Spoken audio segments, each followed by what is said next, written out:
क्या होता है? संज्ञा। नाउन मतलब संज्ञा। नाउन का डिफिनेशन समझिएगा, किसी वस्तु, स्थान, जानवर, अवस्था, गुण या किसी भी अन्य चीज के नाम को क्या कहते हैं? संज्ञा कहते हैं। जैसे ये बेंच है, ये क्या है? संज्ञा है। बुक है, क्या है? संज्ञा है। पेन है, क्या है? संज्ञा। जिसको हम खुली आंखों से देखते हैं ना, जितना भी चीज, वो सब क्या है? संज्ञा है। सब क्या है? संज्ञा। देखिए, काइंड्स ऑफ नाउन, नाउन का प्रकार। काइंड्स ऑफ नाउन का मतलब क्या हुआ? नाउन का प्रकार। देखिए, there are 5 kinds of noun in English. English में कितने प्रकार के नाउन होते हैं? 5 प्रकार के। कितने प्रकार के होते हैं? 5 प्रकार के। पहला क्या होता है? Common noun. पहला क्या होता है? Common noun. कॉमन नाउन का हिंदी होता है। दूसरा होता है प्रोपर नाउन। प्रोपर नाउन का हिंदी क्या होता है? संज्ञा। तीसरा क्या होता है? Abstract noun. एब्स्ट्रैक्ट नाउन का मतलब नामवाचक संज्ञा। फिर क्या होता है? चौथा कलेक्टिव नाउन। कलेक्टिव नाउन का मतलब समूहवाचक संज्ञा। और पांचवा क्या होता है? Material noun. मटेरियल नाउन का मतलब द्रव्यवाचक संज्ञा। ये सब कॉमन नाउन है। क्या है? Common noun. पहला क्या पढ़े थे? Common noun.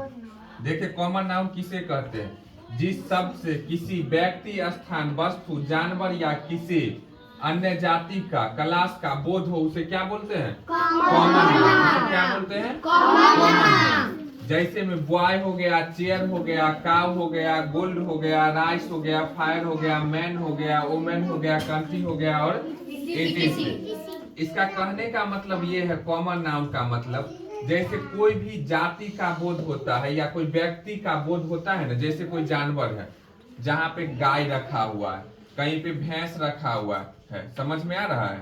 उस क्या बोलेंगे? कॉमन नाउन है। अब देखिएगा प्रोपर नाउन, जिस शब्द से किसी व्यक्ति, विशेष व्यक्ति या स्थान का बोध हो, उसे क्या बोलते हैं? प्रोपर नाउन बोलते हैं। जैसे the Ganga, the Taj Mahal, Ram, Sita, etc.. Taj Mahal जो है ना, ताजमहल वो एक ही है। इंडिया में कितना है? एक ही है और वो खास है। वो क्या है? खास है। एब्स्ट्रैक्ट नाउन क्या है? एब्स्ट्रैक्ट नाउन, जिस शब्द से किसी ऐसे चीज का बोध हो जिसका कोई भौतिक अस्तित्व न हो, उसे एब्स्ट्रैक्ट नाउन कहा जाता है। इस नाउन के अंतर्गत मुख्यतः हम उन शब्दों को लेते हैं जिससे गुण, दशा, स्वभाव इत्यादि को दर्शाता है। स्वभाव मतलब क्या? किसी का अच्छा स्वभाव होता है ना, किसी का खराब स्वभाव होता है ना। जैसे जस्टिस होता है, न्यायाधीश जो होता है वो न्याय करता है ना, किसी का अच्छा से, किसी का जिसका जैसा रहता है केस, उस हिसाब से न्याय करता है ना, उसी को बोलते हैं एब्स्ट्रैक्ट नाउन। क्या बोलते हैं? एब्स्ट्रैक्ट नाउन, जिसका भाव का अर्थ होता है। जिसका किसका अर्थ होता है? भाव का अर्थ होता है। जैसे ब्यूटी, सुंदर को कोई देख सकता है नहीं ना, ऐसे ही ना दिखता है ऊपर से, उसको अनुभव किया जाता है ना जी, इसका मतलब अंदर का जो बुराई है चाहे अच्छाई है, मतलब अनुभव करते हैं ना, दिखाई देता है। उससे जब कोई चीज करते हैं या उससे कोई चीज लेते हैं सामान उमान, वो अच्छा नेचर का रहता है तो अच्छा रहता है, नहीं तो खराब नेचर का रहता है तो खराब दिखाया जाता है।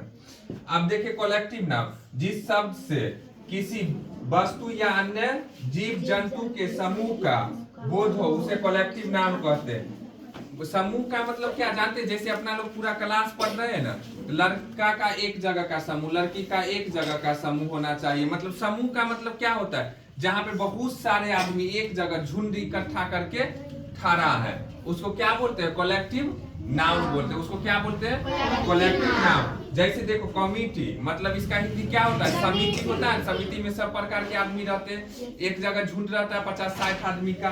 फ्लॉक मतलब होता है झुंड। क्या होता है? झुंड। सवर मतलब भी होता है क्या? झुंड। असेंबली मतलब क्या होता है? जैसे असेंबली हुआ ना, असेंबली का हिंदी हो जाएगा, क्या लिखा है? सभा। सभा। असेंबली का हिंदी क्या? सभा। असेंबली मतलब क्या होता है? सभा। नाम ए सब देखेगा। मटेरियल नाम, मटेरियल नाम, जिस पदार्थ या द्रव्य से हम कुछ बताना हो उसे मटेरियल नाम कहते हैं। जैसे मिल को क्या करते हैं? तौल के लाते हैं ना, या नाप के लाते हैं? क्या करके लाते हैं? नाप के लाते हैं। चीनी को तौल के लाते हैं। मतलब क्या? बटखारा का मतलब द्रव्य होता है। क्या होता है? द्रव्य। बीच में बोलिएगा ना तो बहुत दिक्कत होती है।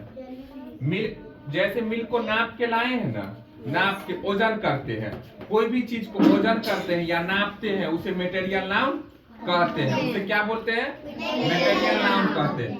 जैसे में देखिए, अगर कोई कहेगा कि जो वाटर दो, क्या कहेगा? एगो वाटर दो कि एक गिलास वाटर दो? एक गिलास वाटर दो। आप लोग अगर दूध मांगते हैं तो कैसे मांगते हैं माँ से? एक गिलास दो या एगो दूध दो? एक गिलास दो, मतलब नाप के ले रहे हैं।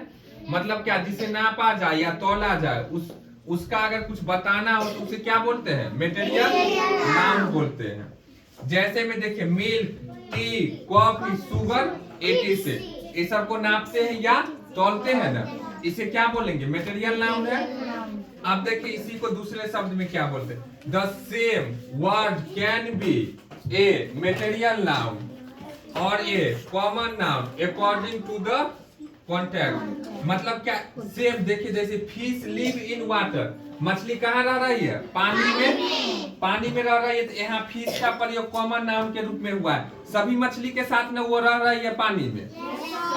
यहाँ देखिए, fish is good for food, मतलब भोजन के लिए मछली जो है अच्छा है। उसमें क्या? भोजन के लिए जब मछली लेंगे, कैसे लेंगे? तौलवा के लेंगे, तौल के ओजन करके लेंगे। वहां पे क्या हो जाएगा? मटेरियल नाउन का रूप आएगा। अगर यहाँ पे फिश को हम बिना तौले हुए ले लेंगे, नहीं ना, ऐसे नहीं ना बोलते हैं एगो फिश दीजिए। क्या बोलते हैं? 1 केजी दीजिए या आधा केजी दीजिए या 2 केजी दीजिए या 5 केजी दीजिए, तौल के ही ना फिश को लेते हैं। यहाँ पे फिश का अर्थ क्या हो रहा है? जब हम भोजन के लिए या खाने के लिए फिश खरीदने जाते हैं तो वहां पे फिश को कैसे लेते हैं? तौल के लेते हैं। तो यहाँ पे फिश का क्या अर्थ है? मटेरियल नाउन है। और यहाँ पे फिश कहाँ रह रही है? पानी में, बहुत सारा मछली के साथ, इसीलिए क्या है? कॉमन नाउन है। अब न्यू हेडिंग दी बातें देख लीजिएगा, खोज करो।